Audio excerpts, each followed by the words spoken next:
మీ అన్నమల సురేష్ కుమార్.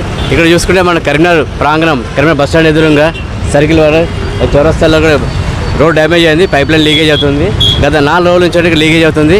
మరి ఇక్కడ bus stand main సెంటర్లో ఎదురుగా బస్సులు వచ్చి టర్నింగ్ పాయింట్లోనే లొందబడ్డది. వెనక టైర్ ముంగట 2 టైర్లు దిగుతున్నాయి. ఈ ప్రెషర్ వల్ల ఉన్న పైప్ లైన్ కూడా ఇంకా పూర్తిగా డ్యామేజ్ అవుతుంది. మరి ఇక్కడ చూసుకుంటే ఇక్కడ దగ్గరనే సిపి గారు క్యాంప్ ఆఫీస్ ఉంది, మళ్ళీ కలెక్టర్ మేడం గారు క్యాంప్ ఆఫీస్ ఉంది. వాళ్ళు ప్లస్ మున్సిపల్ కమిషనర్ గారు కూడా ఇదే రోడ్డు పరంగానే వెళ్తుంటారు, వస్తుంటారు. మరి వాళ్ళు దీని మీద శ్రద్ధ పెట్టాలని ప్రజల పరిస్థితిని అనవసరం కోరుతున్నాను. ఈ ప్రాబ్లం పెద్ద మేజర్ కాకముందే నేను ఐడెంటిఫై చేసి త్వరగా సాల్వ్ చేయాలని నేను ప్రజల పక్షాన అన్నమల సురేష్ కుమార్ కోరుతున్నాను. మీరు ఇక్కడ గమనించవచ్చు.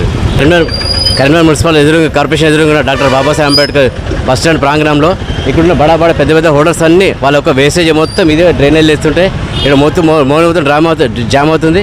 ఈ జామ్ అయిన స్టిల్ కూడా తీయనికే మున్సిపల్ కార్పొరేషన్ వాళ్ళు ఎన్నో టెండర్ పిలుస్తున్నారు. టెండర్ పట్టేది ఒకరు, మనం సాఫ్ చేసేది మాత్రం మన సఫాయి కార్మికులతో సఫాయి చేస్తారు. చూడండి ఎంత లోతుందో, ఒక 2 ఫీట్ల లోతు అంతా స్టిల్ట్ ఉంది. చూపిస్తే మార్కింగ్ చూడొచ్చు మీరు.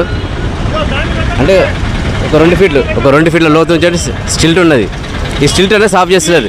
స్టిల్ట్ పట్టే టెండర్లు ఒకరు పట్టేది ఒకరు, సఫాయి సాఫ్ చేసేది మాత్రం మా మున్సిపల్ కార్మికులు, కార్మికులు లో క్లాస్ కార్మికులతోనే సాఫ్ చేపిస్తున్నారు. ఇది కాదు పద్ధతి. ఎవరైతే టెండర్ పట్టిరో వాళ్ళు టెండర్తో డ్రైనేజ్ మొత్తం క్లీన్ చేయాలి. ప్లస్ ఇక్కడ ఉన్న పెద్ద హోటల్స్ తోటి వాళ్ళ చెత్త వాళ్ళు వచ్చే వేస్టేజ్ టిఫిన్ సెంటర్స్ ఏమవుతున్నారో వాళ్ళ వేస్టేజ్ మొత్తం ఈ డ్రైనేజ్ ఇస్తారు.